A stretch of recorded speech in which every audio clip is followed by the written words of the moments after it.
benza public lokho endikukhulumayo umzekelo kaThabo Bester abantu abaningi bokubona lokho endikukhulumayo because le team lena ibhekene nezigebengu eziserious le team le ikhishiweyo because isigebenga ziyaphoncuka because isigebenga zithenga magistrate and isigebenga zinemali awubheke naso sinye isigebenga la eSandton isigebenga esifana noKate Matlala ne abantu abathole amathendo o 300 and something million awubheke ominister baninzi ominister abantshontshile nangomnye nomzi we 28 million so ubheke ilotho uyabona so ubugebenga buningi but uThabo Bester kwenziwe sure ukuthi uThabo Bester akaphoncuki yabo kwenziwe sure ukuthi uThabo Bester akaphoncuki the way ndiyibone ngakhona le team lena so uma nje uspiritually guys kufanele ukuthi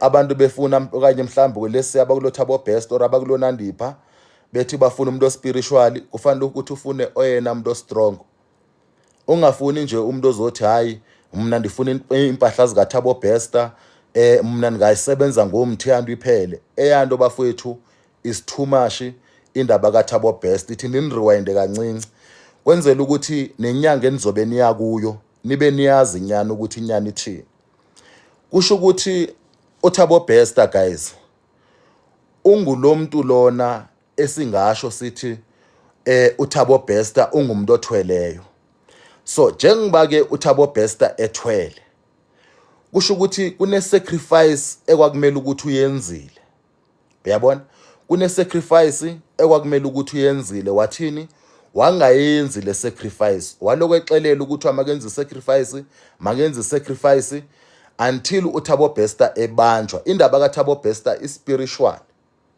uyabona so ingakho emakhasini amaninzi uThabo Bester kwazile ukuphoncuka nje abanjwe aphinda aphoncuke afuna uThabo Bester kuthweni aqhubeka uThabo Bester aphila impilo so this time because of sacrifice akayenzanga so that's why uThabo Bester ebanjiwe so uma kufuneka sacrifice because la sesikhuluma ngemimoya ehlukahlukeneyo namadimoni ahlukahlukeneyo uma kufuneka sacrifice kufuneka umuntu osebenza kusho ukuthi umuntu osebenza ocontrol ama spirit kufuneka umuntu ocontroller ama spirit not umuntu othi ndizosebenzisa umthi not umuntu othi ndizosebenza impahla nje kaThabo Bester kufanele ukuthi uconnect nama spirit uyabona so abantu abaconnecta nama spirit ngabantu abafana noSimba that's why the prophet ngoJacob Zuma ndaze ndasho ndathi idlozi lakhe lize kimi that's why the prophet ngongizwe Mchunu ndaze ndasho ukuthi idlozi lakhe lize kimi uzoyibona ngapha ku Dr Simba Lwandle ku YouTube lento endiyithethayo yabo kufuneka umuntu otheni umuntu oconnecta nama spirit ukwazi ukuhlala phansi nama spirit ukwazi ukulungisa izinto spiritually amandla kaThabo Bester athini abuyele so icase kaThabo Bester isetshenzwa nje kanjalo uma ngabe uzothi ndizoya kwinyanga because ndiyayazi ukuthi le nyanga le isebenzisa umthi kakhulu uyogcina usisho ukuthi akunanyanga eSouth Africa uma ngabe uthi uzoya kumprofeti because of noSimba ngumprofeti uyogcina usisho usithi akunamprofeti eSouth Africa umna ifu bekuthiwa bendine right yokuthi ndingasho abantu ndizozibala nami abantu abangasiza uThabo Bester apha eSouth Africa ba very few endibaziyo abacontrol ama spirit yabo abacontrola ntoni ama spirit abakwazi ukuconnecta nama spirit baxhumane nama spirit you understand bakwazi ukwa control ba very few ngalendlela ukuthi ke anivumelekanga bafowethu ukuthi abo bantu ningabasho ukuthi if ungaphuma uye endaweni ethile noba ungibana kulo Thabo Bester noba ungumngani noba mhlawumbe uyifamily noba ungakulo Nandipha noba ungwapi because Thabo Bester we know ukuthi mesikhuluma ngoThabo Bester babanjwe baninzi akubanjwanga nje uThabo Bester kuphela yabo and most yabantu bafuna uncedo la phandle balifuna uncedo but balifuna endaweni ezirongo. So akuvumelekanga unless ukuthi those people banganikeza ikholo ukuthi okay Simba mhlambi sifuna ukuza kuwe, mhlambi khona la sicinga ukuya khona, lana icinga ukuya khona bese ninicacisela ukuthi nizothola ntoni nantoni kuzokwenzakalani la uthi ufuna ukuya khona. So indaba kaThabo Bester isebenza njalo but seyisezingeni eliphezulu manje. Kusho ukuthi seyiphezulu kakhulu njengamanje. Iphezulu kakhulu because sekhishwe neteam bafowethu. Uyabona sekhishwe nje neteam iteam yakhona ukuthi kusho ukuthi iteam ezokwenza sure ukuthi uThabo Bester iyavalelwa, iteam ezokwenza sure ukuthi icase yakhe nje ihamba ngendlela eright. Uyabona? So izinto sezihambe zafika ko level ke bafowethu when it comes to kwindaba kaThabo Bester.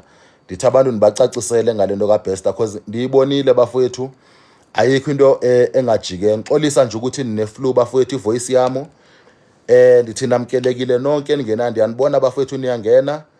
Ndiyabonga kakhulu ama likes pha bafowethu nama gift. Ndiyabulela kakhulu welcome guys. Ndiyabonga nje kakhulu. Nenza umsebenzi omhle, nenza umsebenzi kaNkulunkulu, umsebenzi oncomekayo. Yabo.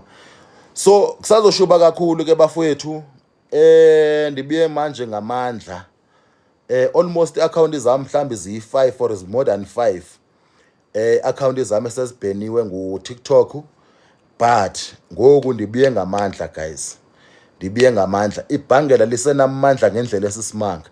Ngithena manje ke nithathe laba abandifollowayo abakhona nase groupini yami abantu bami bebhangela ndike ndiphushe bona to the limit. Ndike ndiphushe bona to the limit. Bafowethu ziyenzeka kwabhangela and manje ndiza nezinto ezinamandla mo. Mina xa ngisebenza abantu anithandi bafowethu ukusebenza abantu ngamanga because amanga bafowethu ayabonakala. Kungcono ukuthi umuntu athi wena Simba uyonyanga, wena Simba ungomprofeti because eniloko ndikukhuluma kuloko kuzomanifesta. Eniloko ndikuthetha kuloko kuzokwenzeka phambi kwenu nikubona. Nithi nako okwakusho nguSimba nako kusenzeka. So that's why ndingathanda ukuthini ukusebenza abantu ngamanga.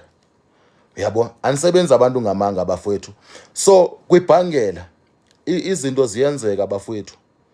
Izinto ziyenzeka, abantu bathola imisebenzi, abantu abangalaliyo ebusuku bayalala, abantu abahlusha izilwane azisasondeli. Sithandaza ngokusezingeni. Kusetshenziswa ibhangela bafowethu elinamandla ngendlela esisimanga.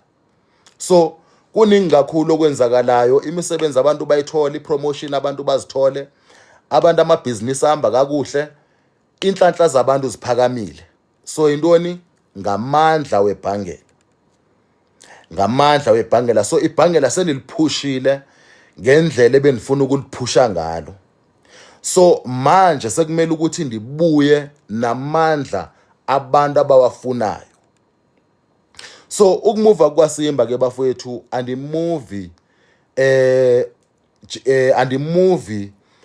ndimuviswa ngabantu ukuthi abantu bathini kweso sikhathi. Ndimuva ngokaNkulunkulu ukuthi abantu badingani. So uma ni-introduce ibhangela, di-introduce into abantu abayidingayo.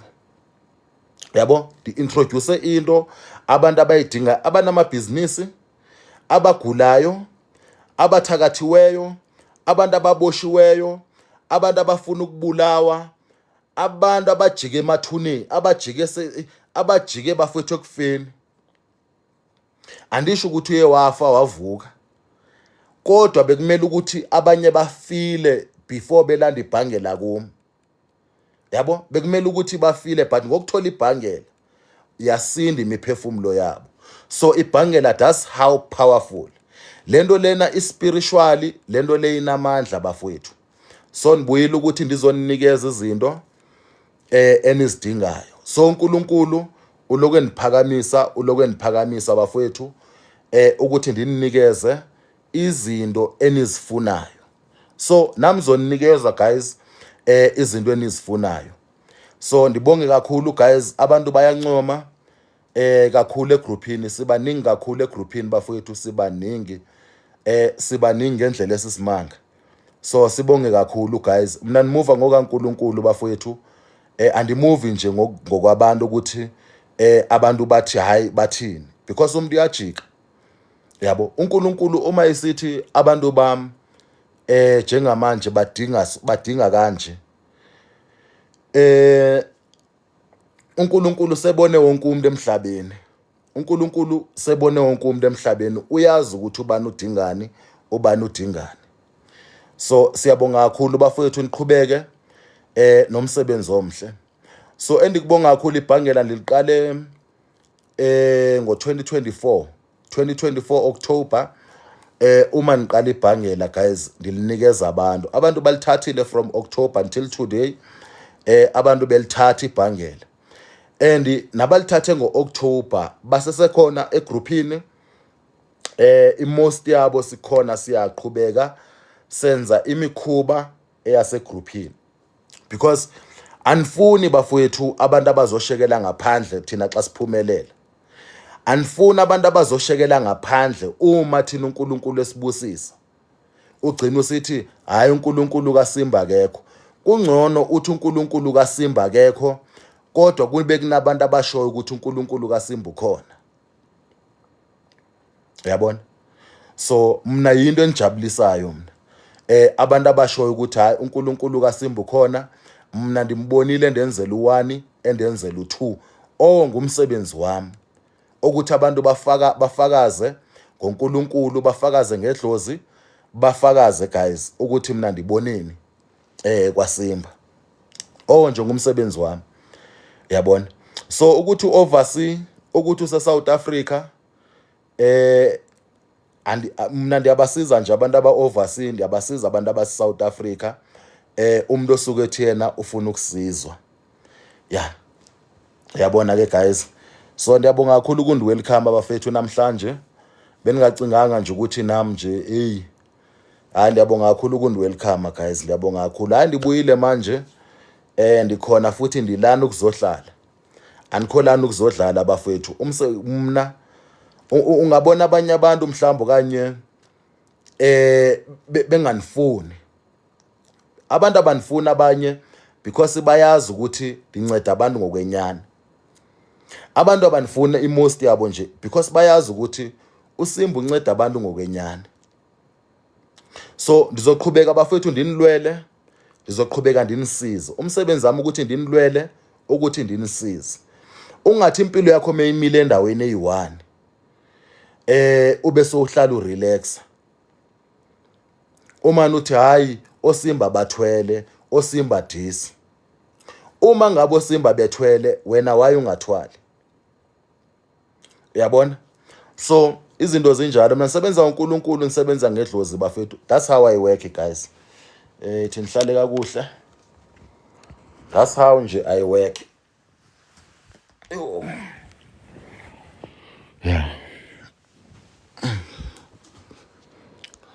So kude way uSimba sebenza ngakhona.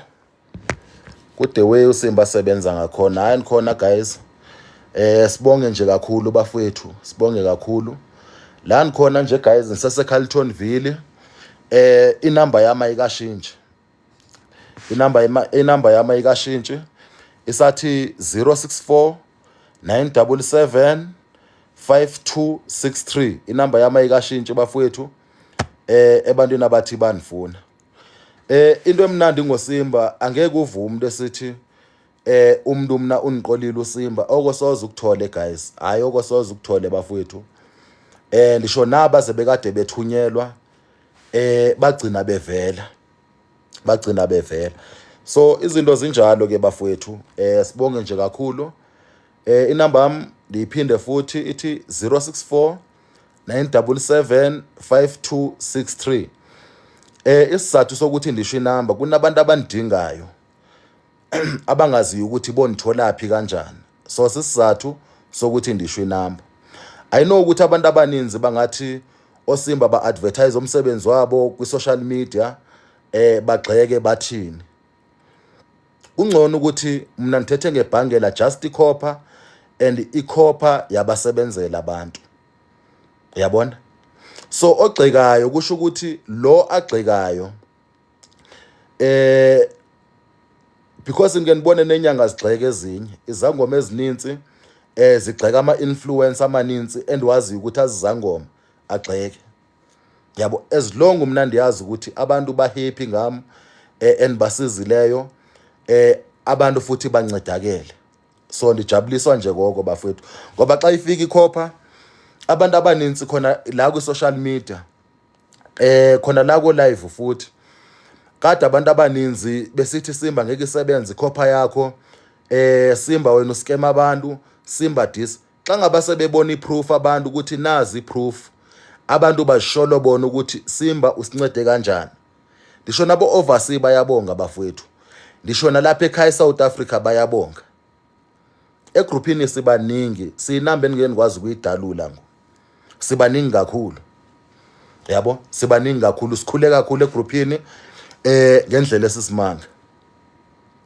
So and abantu bayabonga ayikancinci bafethu. So uma undinga bafethu uyazi ukuthi uzonitholaphi, but ungahlali guys into zakho zingenzeki.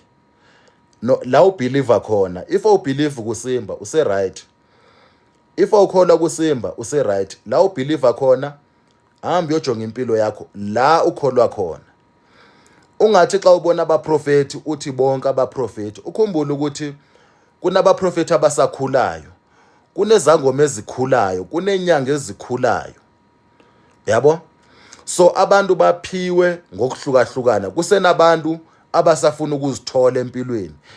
Lento lena bafowethu yokuphiwa kwelinye side ndinikhanyisele uma ngaba nithi abanye abantu bayaniqola not ukuthi ndiyabathethelela.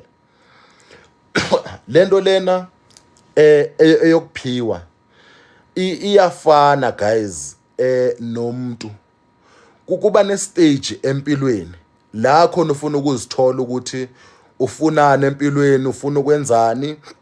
Yabona senikhuluma nje nabantu abadala, ufuna impilo enjani. Yabo, kuba nestage esinjalo. So nalapha futhi kwendo za spiritual kuba nesikhathi kusho ukuthi mawukhula ungabonakala ingathi ukhulile kwesinye isikhathi kanti usazama ukuzithola kakuhle ukuthi ungubani, usazama ukuzithola ukuthi wena amandla akho akweyiphi indawo. So eso sigaba mina sendidlule kudala bafowethu, eso sigaba eso dadlula kudala. I know ukuthi ngingubani, I know ukuthi nisuka phi ndiyaphi. At the age of 9 asikese nine flu, at the age of 9 ben prophet guys, at the age of 9 bendisenza izimanga, at the age of 9. Yabo? So that's how uNkulunkulu anibusise ngakhona. That's why namhlanje ndikwazi ukusiza abantu, ndibenzele ibhangela, ndibenzele izinto.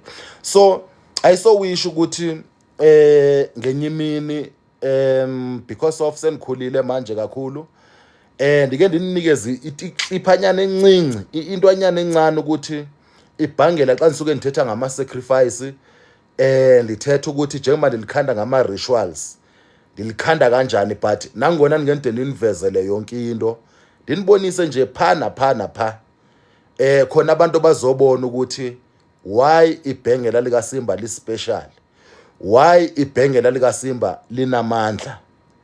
Yabo, I so wish one day ndinenzele, but ndokhuthazwa nini the way any follower ngakhona, the way any like ngakhona, the way niniphethe kahle ngakhona nine nizonikhuthaza just ukubonisa abantu ukuthi elami ibhangela lihlukile kwelusuku lilanda ekhemesi, elami ibhengela lihlukile kwelusuku lilanda eclicks, elami ibhangela lihlukile kwezinye inyanga abaprofeti abathandaza whosoever. Yabo, inyanga ezininzi ndizinikezile lami ibhangela, balisebenzisana namhlanje abaprofeti abaninzi, obishop abaninzi, abefundisi, abazalwane, abantu nje ndibanikezile abantu abaninzi and liyabasebenzela elami ibhangela. So I so wish ukuthi ndike ndinikhanyisele nje kancinci ukuthi ibhange likaSimba intoni lenza ukuthi libe special, ulisebenza kanjani uSimba, yabo. So ukuniphatha kwenu ke bafowethu kuko kuzokwenza ukuthi ngenye imini nje ndinikhanyisele. So kuningi ke bafowethu endiza nakho. Senzovala nje bafowethu kubalekile ukuba namandla spiritual. Uyathanda awuthandi, kubalekile ukuba namandla spiritual. Is either mhlawumbe kanye senikhulumela laba aba weak. Is either mhlawumbe kwesinye isikhathi ungafela nje jealous ukuthi wena unomzomkhulu. Ungafela nje jealous yokuthi wena unemoto ezininzi.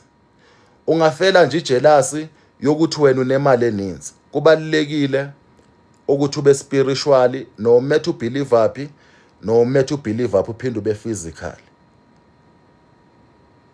So ukuba spiritual kukuzazi ukuthi okay mna ndibaleke laphi xa ngaba sekubheda, because abantu abaninzi baye bakholwa ukukhuluma nje iqiniso nje nithethe inyani, bakholelwa kuNkulunkulu, bakholelwa kuJesus kanti abefundisi bathwele. So uma lo muntu ekholwa akholwe umbone ukuthi ukuJesus lo muntu usindisiwe. So lo muntu lona kusho ukuthi yonke life yakhe yena uthi ukuJesus. Ngapha izinto ziyamnetha, inkinga ziyakunetha, abantu bakuthakatha, iproblems unazo azipheli, impilo yakho nje ayiqhubeki, kodwa uthi uphi? Uthi ukuJesus. Kanti inhlanhla yakho seyithathiwe yasetshenziswa. Amandla wakho sethathiwe asetshenziswa, ngoba uma ungumuntu, wonke umuntu unesenimi, wonke umuntu unefani. So uma unefani iyabonisa lento ukuthi iyabonisa ukuthi wena kukhona la uphuma khona. uJesus ukhuluma iqiniso, ndingalahlekisa abantu. Uma ulandela indaba kaJesus, ulandela indaba kaNkulunkulu, ulandela indaba yedlozi, uJesus uzothola kahle bafowethu ukuthi naye unesibongo, yabo. That's why enguJesus Christ. So that's why nawe unegama lakho uphinde ube nesibongo sakho. So uma unesibongo sakho, it shows ukuthi ingelosi zakho ezikwembathileyo, it shows ukuthi ezingelosi ezi zizo ezobiza izibongo zazo, because lento lena ndingayifanisa nje nomthi. Umthi yakhulu ube neroots, ube namakhasi. So umango, masithi umango usweet, iorange isweet. Iorange noma ingajika ithi ingakulo mango, iorange ifani yakho ibizayo, it shows ukuthi ingelosi zakho ngalamadlozi wakho ongawafuniyo. So uma ngaba idlozi ungafuna ukulimamela, mangabe ungafuna ukumamela idlozi, uzothi wena mna ndisindisiwe, mna ndihamba upastor abanibani, mna ndihamba upastor abanibani, ndihamba ubishop abanibani, ndiyamthemba uNkulunkulu, andikholwa kubishop, ndathola uJesus ngobishop, ndathola uNkulunkulu ngobishop. Kodwa awumamela idlozi lakho, ligcina idlozi lakho kwesinye isikhathi likubukela. La selikubukela khona kulazi zokunetha khona, ngoba nalo liyalwa lilwe, lidinge something kuwe ukuthi nawe ulinikeze amandla. I-reality ye-life injalo, ulinikeze amandla. Uma ngaba idlozi lakho nje awulinikezi amandla nhlobo, ligcina nalo lifold izandla. That's why sekunezinto ezithusayo namhlanje. Akekho umuntu ongenadlozi ngoba akekho umuntu ongenafani. UngumNigeria, ungumSouth Africa, ungumAfrikansi, whatever, ulingesi, unefani yakho ebonisa ukuthi kune roots noma kunesihlahla la uphuma khona. So uma ngaba idlozi lakho ungalinikeza amandla, once la kujongela kula khona ozoqala uthola ama-car accident, bashone nge-car accident bebuye bumnandini, bashone nge-car accident besiya esontweni, bashone nge-car accident bebuya esontweni. Hayi uzihengile, yabo, because idlozi lakho selisonge izandla, alisakusizi ngoba nawe idlozi lakho uyalikhanyela, idlozi lakho uyalilwisa, lona lilwela wena, wena ulwisa idlozi lakho nalempi lena elwa nawe. So iproblem yabantu kule 5 account kusukela bandi ku social media, abantu bafowethu abaninzi bakhona ama pretenders, but most yabantu balikhanyela idlozi. And uma ungaba ulwisa idlozi lakho likujongile, lidinga something idlozi lakho ukuthi uphumelele, uyazi ukuthi unenhlanhla yomsebenzi kodwa umsebenzi awutholi, lidinga something. That thing uSimbi uyayazi into edingwa lidlozi lakho. uSimba uyayazi into edingwa lidlozi lakho, ukuthi uvikeleke, ukuthi ube namandla, ukuthi into zakho zenzeke. Because idlozi seli exista kumhlaba ukamoya, alisa exist kumhlaba osenyameni njengami nawe, njengoba nithetha nawe. So iproblems zabantu zilele nje nethi apho, yabo, zilele nje nethi apho. Ngoba ukuphumelela komuntu bafowethu, ungasho wena uthi uSimba uyazenza bafowethu izinto zenzeke. Nginikobisele nje senzovala ulive wami. Ungasho uthi uSimba uyazenza izinto zenzeke, kanti isikhathi esiningi uSimba unamandla ukuthi aconnecte namadlozi wakhe. Amadlozi wakhe nayo uSimba spiritual akhulumisana namadlozi wakho. Amadlozi wakho athini? Avule. So abe eyazi uSimba isikhathi esininzi ukuthi okay, njengoba amadlozi wakho siconnecta nawo, sizothi makavule. Ngoba intoni?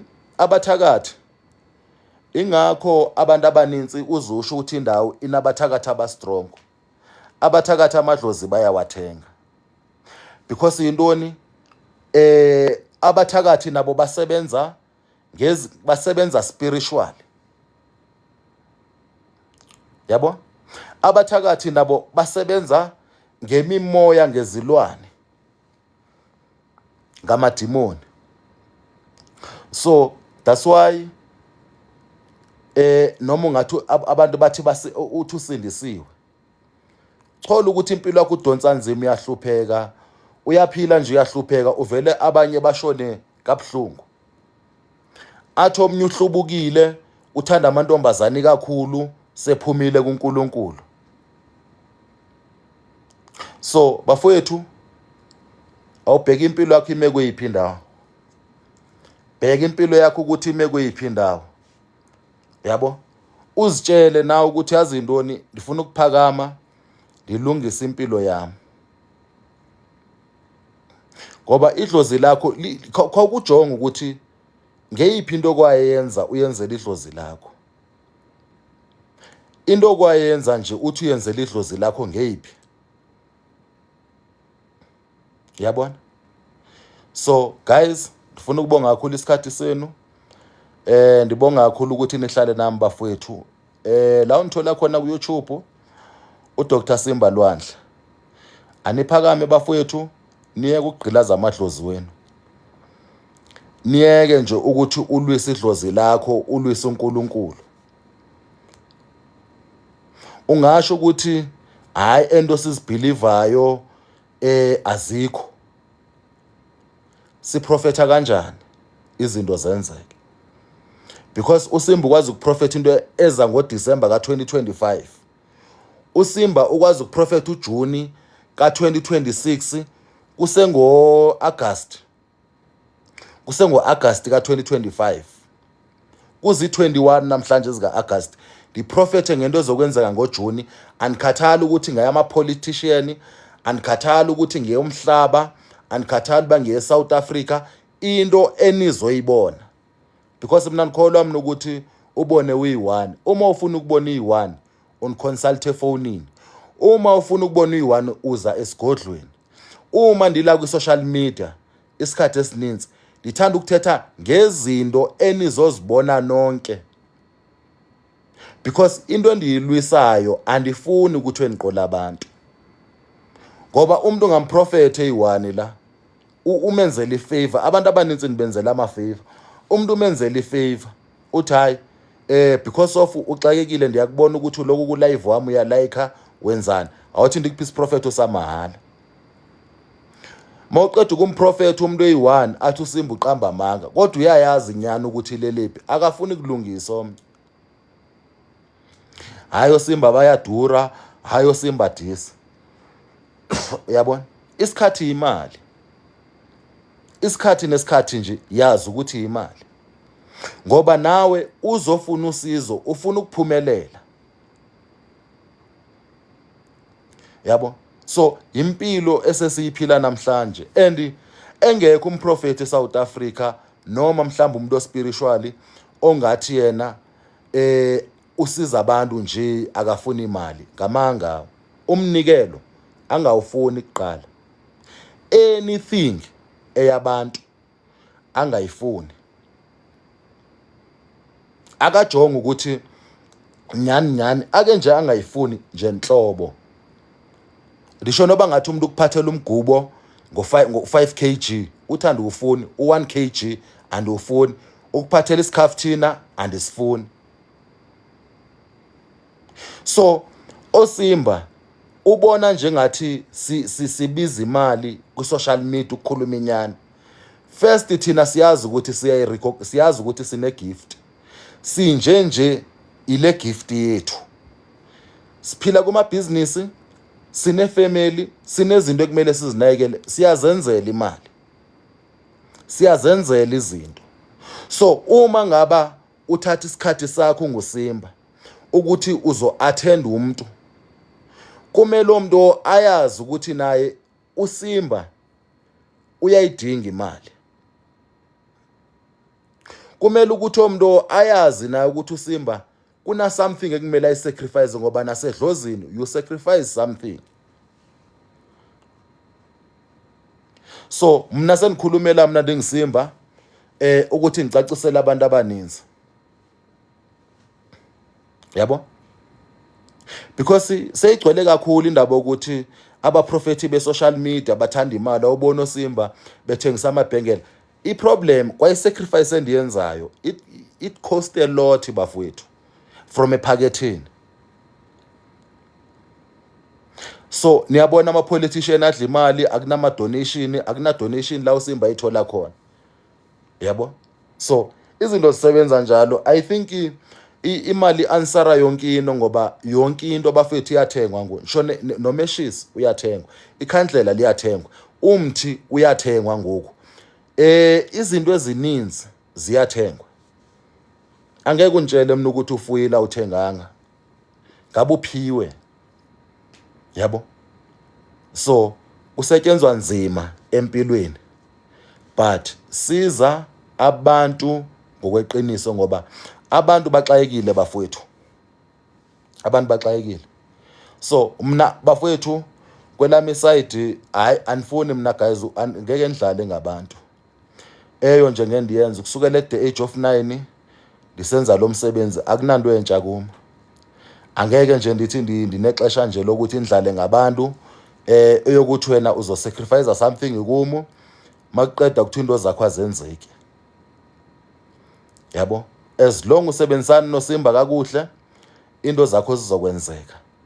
Uma ngabe udelaya still into zakho zizokwenzeka because uSimba is one of the person ocontrol imimoya ukuthi okay khanike nimenzele lento lena kanje.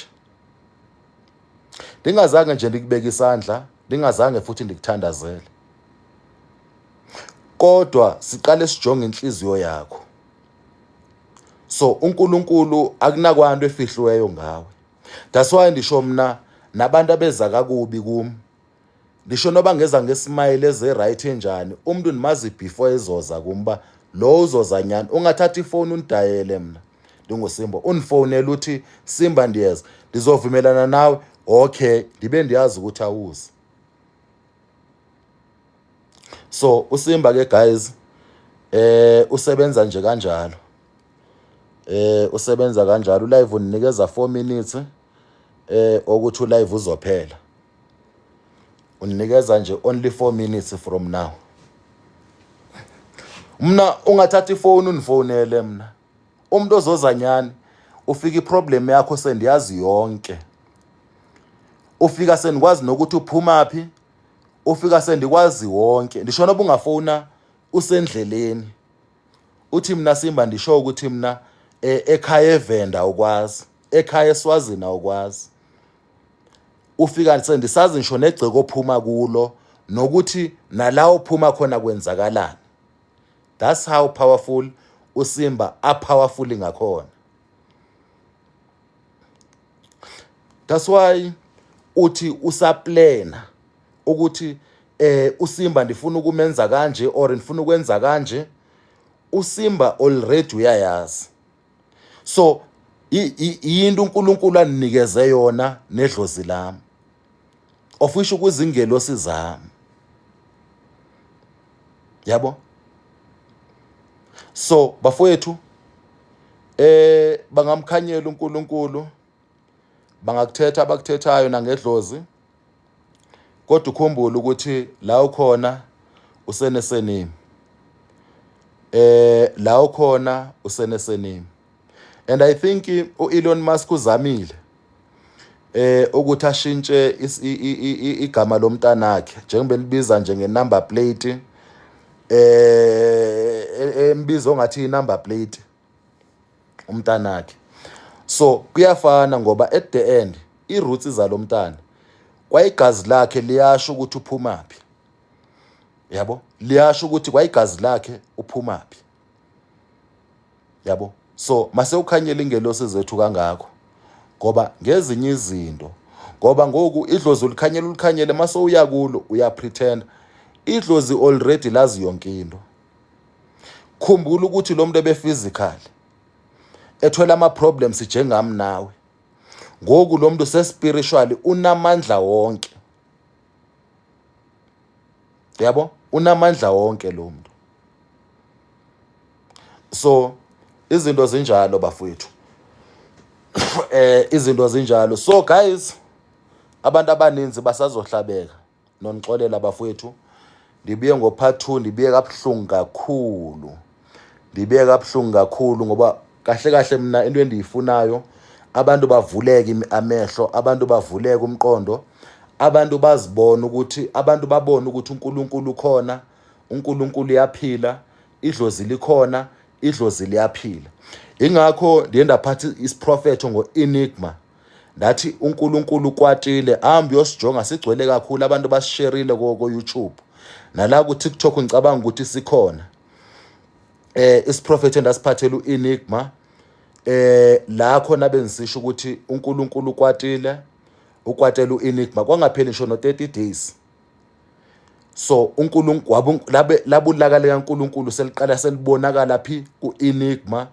Wagcina uEnigma naye bafowethu yazomnye umuntu ndiyabona nje ningithatha kancane nje la kwi social media. Ndiyabona iziprofeto zami nizithatha kancane. uEnigma ndamtshela ngama spirit akuye. yena ucingani xa isiya kwezinye inyanga njengoba ebepha kwizangoma zodumo. U-Enigma ndimtshela ngama-spirit akuyo ukuthi mna ndimfune ndancama uJesus kuye. So waphuma wathini u-Enigma waya kwizangoma zodumo.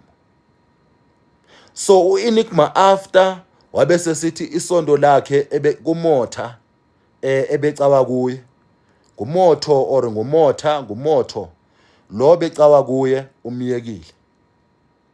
It's because of u-Enigma isiprofeto zami uzimamele kakuhle.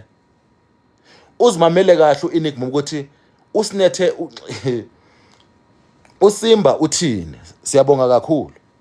uSimba uthini?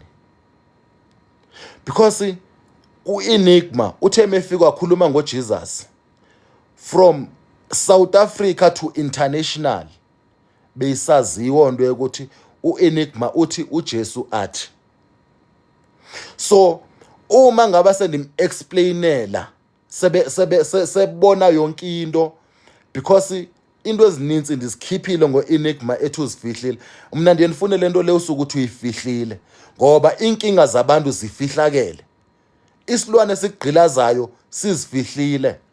Umthakatho okuthakathayo la ukhona uzifihlile. Wabe sethini u-Enigma? Wabe seqala u-Enigma ebalekelwa kwizangoma zodumo. Yes, bazokulungisela ngendlela yabo, ezohamba expose ngendlela ongeke uyithande.